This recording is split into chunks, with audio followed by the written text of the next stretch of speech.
Bonjour à toutes, j'espère que vous allez bien. Bienvenue sur cette deuxième vidéo. Aujourd'hui, on va faire un make-up coloré, mais coloré, vous allez voir, dans des teintes un petit peu acidulées pour mettre le printemps à l'honneur. C'est parti!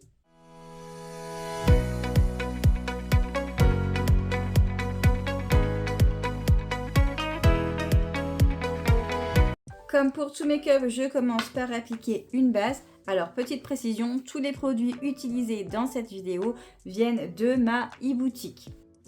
Par ma petite base illuminatrice que j'applique sur l'ensemble de mon visage, elle va venir apporter du glow à mon visage et permettre aux matières que j'applique ensuite de mieux adhérer. J'ai envie d'utiliser 3 bébés crèmes pour l'ensemble de mon teint. Une bébé crème claire aux endroits où je vais éclaircir mon visage, donc ici, là, là et là. Une bébé crème plus foncée en guise de bronzer par ici et par là. Et pour le reste du teint, vous avez compris, une bébé crème à ma teinte. Avant toute chose, je vais commencer par neutraliser la coloration de mes cernes. Ce que j'aime faire en ce moment, c'est appliquer un blush ici. Je l'applique généreusement au niveau de la coloration de mes cernes.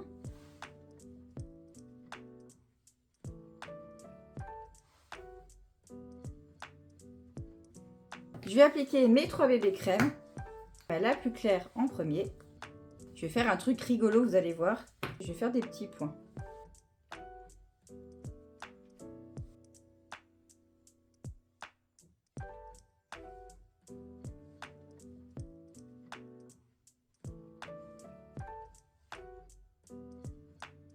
J'utilise une bébé crème plus foncée qui va me servir de bronzer.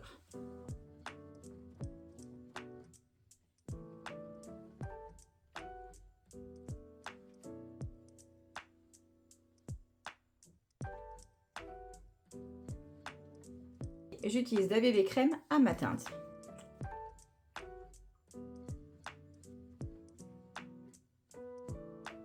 Alors c'est pas forcément la méthode la plus rapide et je trouve ça sympa visuellement.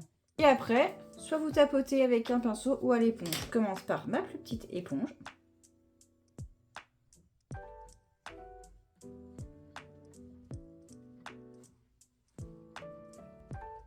La teinte la plus claire va me permettre d'apporter un peu de lumière. La plus foncée va me permettre de réchauffer. J'utilise ensuite une autre éponge. Ce que j'aime bien faire, c'est utiliser celle-ci avec une tranche, vous voyez, un petit peu biseautée. Ça va super bien pour ce qui est du bronzer. Et avec l'autre partie, je n'ai plus qu'à tout fondre. Et là, tout est parfaitement fondu. J'ai envie de faire un dégradé avec mes blushs. Je vais utiliser donc 3 teintes de blush. Une très pétante, une intermédiaire et une un petit peu plus irisée. Et je vais venir tapoter mon blush. Donc je vais le tapoter comme ça et je ne vais pas le descendre plus loin que mes sillons nasogéniens. Vous voyez la petite ligne qui se forme juste là. Là. Je ne vais pas descendre plus bas que là, sinon ça va affaisser mon visage. Donc je vais le faire vers le haut pour donner un effet un peu plus lifté. Soit vous tapotez avec un pinceau blush, soit vous tapotez avec une éponge. On va faire les deux pour voir la différence. Je vais commencer par l'éponge en remontant pour lifter.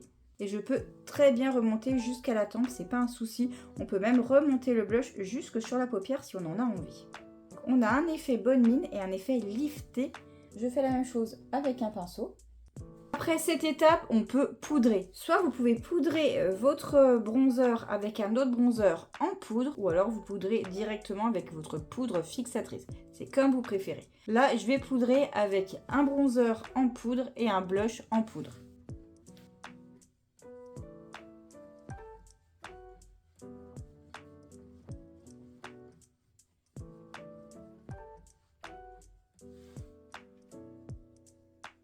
Et là, c'est fixé.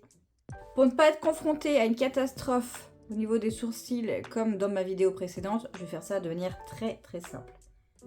Je brosse pour éliminer les résidus de fond de teint. Donc je brosse à rebrousse-poil. Je brosse mes poils vers le haut. Et là, je vais simplement venir tracer une ligne droite ici. Je rebrosse vers le haut. C'est pas parfait, mais c'est moins horrible que dans ma première vidéo. Si vous l'avez vu, vous savez de quoi je parle. On va passer aux paupières. Je vais donc commencer par appliquer très légèrement une base paupière pour que mes fards tiennent. Je vais utiliser des fards en poudre. Si vous n'en avez pas, vous pouvez très bien utiliser votre anti-cerne. Là, c'est sec. Je prends bien garde à ce que ça n'ait pas migré dans les plis. Je vais commencer par appliquer une teinte beige pour unifier ma paupière. Je vais prendre la couleur la plus foncée en creux de paupière. J'étire tout droit comme ça vers l'extérieur. Si vous le mettez dans l'autre sens, ça va donner l'impression que votre visage est affaissé. Et en général, nous, ce qu'on veut, c'est lifter parce qu'on va toujours avoir l'air plus jeune. Je reviens flouter avec le pinceau sur lequel j'avais du beige. Sur ma paupière mobile, je vais mettre du jaune. Oui, du jaune. Ce jaune-là qui est assez pétant. Je vais faire toute ma paupière mobile, mais je vais laisser le coin interne libre. En coin externe, je vais rajouter le jaune un peu plus foncé ici. Pour apporter un peu de profondeur à ce jaune-là. Je le mets comme ça en biais. Il est un peu plus profond du coup, il est un peu plus moutarde celui-là. Je reprends mon pinceau estompeur. Et là, je vais mettre une couleur qu'on n'est pas forcément habituellement en coin interne. Je vais reprendre un tout petit pinceau, comme ça, boule. Je vais mettre ce rose-là. Je le redégrade encore un petit peu avec mon petit pinceau estompeur. Pour apporter encore un peu de nuance, je vais mettre un rose pâle. Avec un pinceau estompeur sans aucune matière, je reviens flouter. Je vais me redescendre le rose pâle au doigt. Je vais être honnête avec vous, c'est absolument pas le rendu que je voulais. Alors je vais mettre autre chose. Je voulais un rouge super pétant, je vais plutôt utiliser ça, un stick. Et je vais utiliser un rose très pétant. Je trouve qu'il ira encore mieux. Je pense même que si j'avais eu un jaune comme ça, en stick, j'aurais utilisé un stick aussi. Ah voilà, c'est ça, c'est vraiment ça le rendu que je voulais. En ras de cils, je vais redescendre du jaune. Je vais utiliser un autre stick rose, ici, et ici, et même par là, pour étirer le regard. Même un tout petit peu là.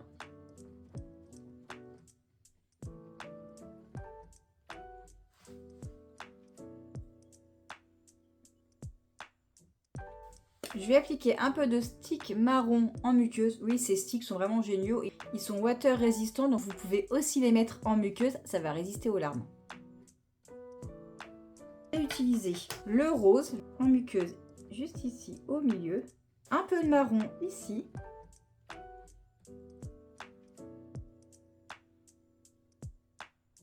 Et un peu ici. Évidemment, je termine avec une bonne couche de mascara. Effet fossile. C'est un mascara avec des fibres et c'est ce qui donne l'aspect fossile en fait, ça les épaissit. Les fibres viennent s'accrocher aux cils et ça donne donc l'impression que les cils sont plus fournis. Bon, catastrophe, c'est pas grave. Chaque catastrophe en maquillage est réparable sans abîmer le reste du maquillage. Heureusement. En fait, ce mascara il fait tellement des longs cils et des cils épais qu'on a tendance à s'en mettre sur la paupière. Pourtant, je prends un miroir, je me regarde en contrebas, mais j'arrive encore à me tartiner un peu la paupière. Et le nez, mais parce que ça, c'est parce que j'y vais comme une folle dingue. Malgré le fait que ce soit caca là, parce que j'en ai mis partout, franchement, on voit quand même bien la différence entre mes deux yeux. Qu'est-ce que vous en pensez de ce mélange jaune et rose du coup? Alors, petit conseil, quand on a tendance à être un peu catastrophique, comme c'est mon cas avec son mascara, il faut toujours avoir un goupillon dans cette affaire. Et on va venir gratter. Là, je tourne juste. Alors, je vous déconseille très fortement de frotter au doigt ou au coton-tige parce que vous allez enlever tout le fard à paupières. Alors que là, en grattant, vous allez juste gratter ce qui a séché, donc votre mascara. Donc, vous attendez bien que ce soit sec. Parce que si vous n'attendez pas que ce soit sec, même avec ça, vous allez étaler et ça va être catastrophique. Et si du coup, après avoir fait ça, vous avez tous les cils tout en bataille, c'est pas grave, vous prenez un espèce de peigne à cils et vous les recoiffez. Pour terminer ce make-up, on va passer aux lèvres. Pour les lèvres, j'ai envie de quelque chose d'assez soft, d'assez doux. Je vais utiliser un crayon crémeux en teinte Pépi. Je suis juste la forme naturelle de mes lèvres. Je fais un léger dégradé en commissure. Et j'applique mon rouge à lèvres. Celui-ci, j'adore la teinte et en plus, j'adore son nom. Le nom de cette teinte, c'est Powerful. C'est une couleur un peu bois de rose, je la trouve trop belle. Et je trouve que ça, c'est une teinte qui va absolument aussi à tout le monde.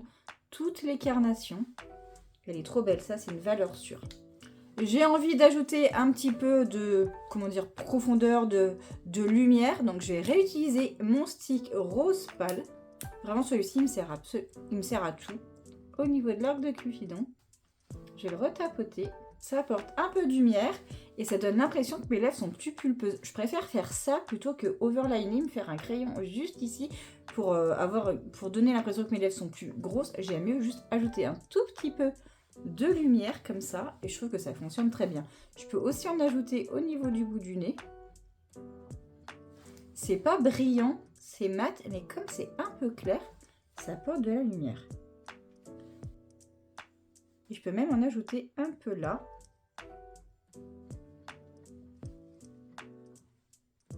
Pour apporter encore un peu de lumière.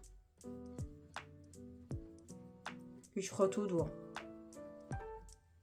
Je finis toujours quand même par estomper parce que c'est mon obsession un peu, l'estompage. J'aime pas trop quand ça fait des démarcations et quand ça donne l'impression que j'ai un drapeau sur les paupières. Vous pouvez terminer en poudrant si vous aimez les finis mat. Moi, je préfère les finis un petit peu plus glowy. Je préfère fixer avec une brume fixatrice. Ça donne un fini un petit peu plus lumineux. Et en plus, c'est frais. Notamment, par exemple, l'été, par exemple, dès qu'il va faire un petit peu chaud, je trouve que les brumes, déjà, ça rafraîchit. C'est plus agréable et ça permet au make-up de tenir un peu plus longtemps. Petite précision, j'ai oublié de vous dire quand dans les bébés crèmes que j'ai utilisés au début de la vidéo, on a un SPF 30 et de l'acide hyaluronique. Donc l'acide hyaluronique qui va repulper et le SPF 30 qui est vachement utile quand il y a du soleil. Même si avant de vous maquiller, il faut toujours mettre une crème solaire. Je trouve que c'est assez printanier, c'est sympathique.